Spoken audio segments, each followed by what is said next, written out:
Host talk show में मुझे बुलाने के लिए आप सभी लोगों का धन्यवाद। जी, मेरा नाम राख है। क्या फर्क पड़ता है कि मेरा नाम ऋतु है, प्रमोदनी है, लक्ष्मी है, मालती है, जाकिरा है या रुकैया खातून है। और क्या ही फर्क पड़ता है कि मैं अमीर हूँ, गरीब हूँ या मिडिल क्लास फैमिली से हूँ। और क्या ही फर्क पड़ता है कि मैं ऊंची जात की हूँ या निचली जात की हूँ तो आखिर मैं एक एसिड अटैक सर्वाइवर ही ना। पता है, जब मुझ पे एसिड अटैक हुआ था तो मुझे पता भी नहीं था कि एसिड किसे कहा जाता है। कोई आके मेरे ऊपर ऐसे पानी फेंक के चला गया, ऐसे मुझे लगा था, लेकिन वो पानी नहीं था। मुझे ऐसे फील हुआ 1 मिनट के अंदर कि किसी ने सैकड़ों मिर्ची की बोरियां मेरे ऊपर डाल दी। इतना बदन मेरा जल रहा था, मेरी आंखें ऐसे लटक के नीचे आ रही थी और मेरे पूरे के पूरे ये बाल जो है ऐसे ज़मीन पे गिर रहे थे। मेरे हाथों में बालों का गुच्छा आ गया था और जैसे मोम होती है ना, मोम पिघल के नीचे आ जाती है, वैसे ही मेरा ये चेहरे पर की जितनी भी स्किन है ना, वो ऐसे पिघल के मेरे हाथों में आ रही थी, ज़मीन पर टपक रही थी। मैं बस चिल्लाए जा रही थी। मुझे दिख तो कुछ नहीं रहा था, लेकिन बाद में मुझे ये समझ में आया कि मैं किसी एक गोल घेरे में हूँ जो कुछ भी नहीं करता। सिर्फ कोई मेरा वीडियो निकाल रहा था, इतना मुझे महसूस हुआ। लेकिन वो गोल घेरा है ना, वो डिसीजन लेने में असमर्थ होता है।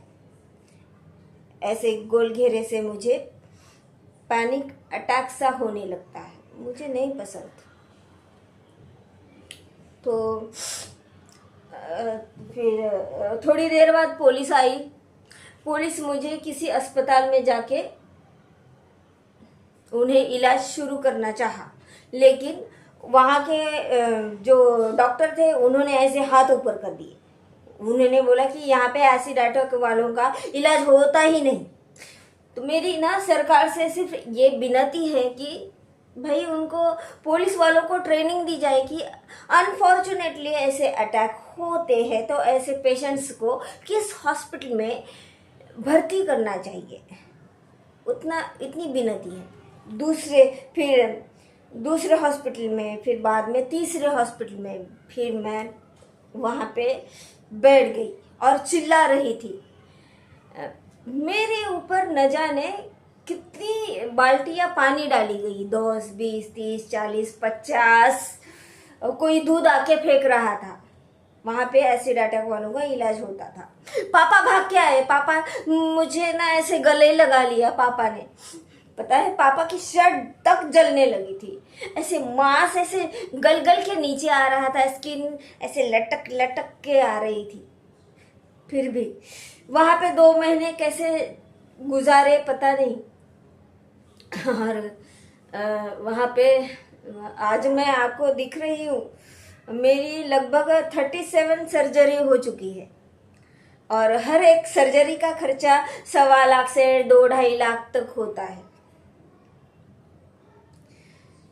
ऐसे होता है। तो फिर मैं घर आ गई। फिर मोहल्ले वाले आए तमाशा देखने के लिए। तब भी मैं कपड़े पहनने में असमर्थ थी। ऐसे ही कुछ तभी लपेट के मैं बैठ गई थी या फिर मेरे रूम में मैं सोती थी।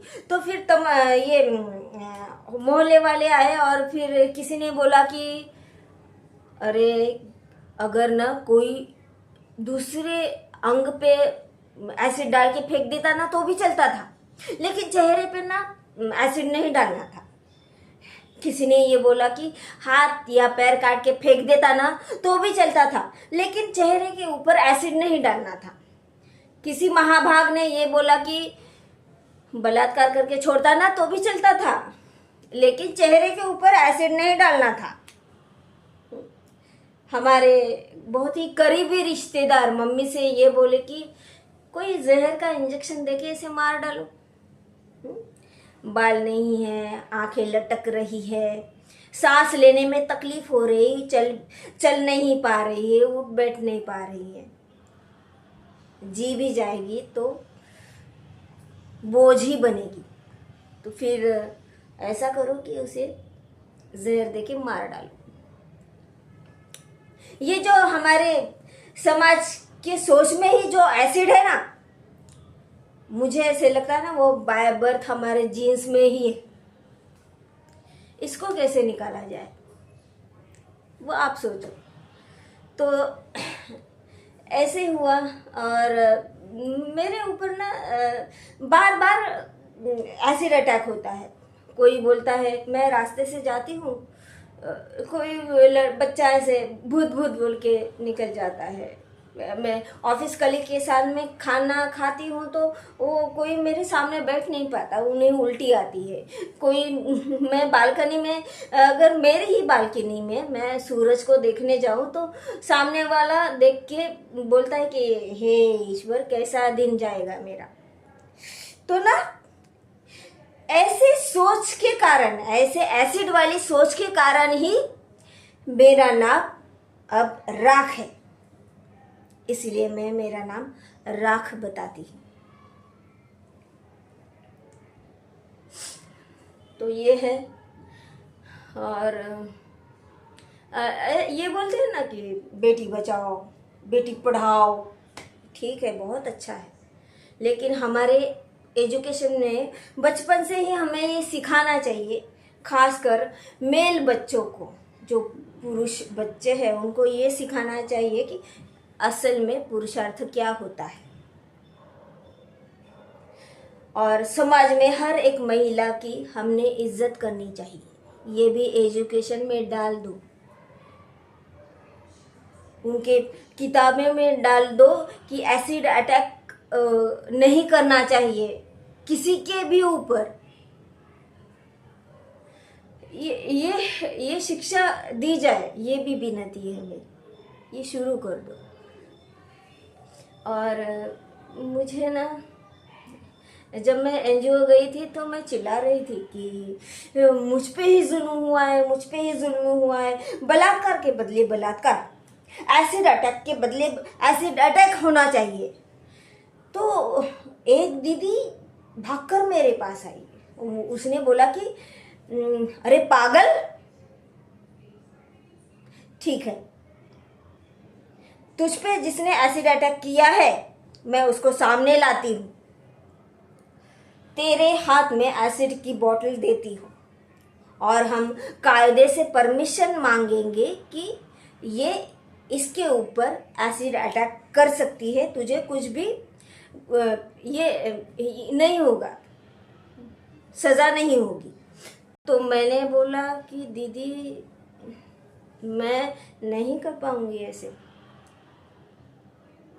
जितनी यातना मुझे हुई है भला मैं मेरे दुश्मन को भी इतना तड़पाऊंगी क्यों। तब से मेरी आंखें खुल गई, मैं चुप रही कि ये सज़ा भी गलत है। बस खुद को इम्प्रूव करो, खुद में और ज़्यादा स्किल्स पैदा करो, इसमें मैं फोकस रही। तब यही है, बस यही विनती है कि वो पुलिस वालों को एजुकेशन दो। और हाँ, और एक है जी, हमारे ऊपर वो एसिड अटैक करके चले जाते हैं जो भी है करने वाले, तो उनको ना 4 महीने में 2 साल में किसी के तो पेपर्स ही गायब होते हैं, किसी का कोई पैसे दे के छूट जाता है। तो ये नहीं चाहिए, ये होना नहीं चाहिए। और जो भी एसिड अटैक कर है उसे ना हमारे पल पल की उसे जानकारी दी जाए, ऐसा मुझे लगता है पर्सनली, कि उन्हें दिखाया जाए कि कितनी सर्जरी से वो जा रही है। हमारा चिल्लाना चिखना, हमारी जो भी भावना है उनको सब रिकॉर्ड करके दिखाया जाए या उनको खुद पुलिस कस्टडी में दिखाया जाए कि ये देखो ये क्या हो रहा है, जैसे आपने जो भी किया है इनके साथ में ये क्या हो रहा है। यही सज़ा होनी चाहिए उनको। भले ही उनमें शैतान जागे या मानवता जागे या ना जागे, लेकिन सज़ा के तौर पे उन्हें सब कुछ दिखाया जाए कि ये अभी बंदी कैसे सरवाइव कर रही है। बस यही विनती है कि वो पुलिस वालों का एजुकेशन बच्चों को सिखाया जाए वो, और बस ये कि सरकार ने उस बंदे को पूरी हमारी इन्फॉर्मेशन देनी चाहिए कि वो किस तकलीफ से गुजर रही है, क्योंकि एसिड अटैक सिर्फ मेरे ऊपर नहीं होता है, मेरी पूरी फैमिली के ऊपर होता है। मेरे मम्मी पापा, मेरे भाई बहन, मैं, पूरे फैमिली के ऊपर एसिड अटैक होता है। तो ये दिखाना चाहिए जिसने भी अटैक किया उसको। तो धन्यवाद आप सब लोगों का कि मुझे यहाँ पे कुछ बोलने की इजाज़त दी आपने। बस धन्यवाद। क्या करूँ, मेरा नाम राखी है, अभी भी मेरा नाम राखी है। धन्यवाद।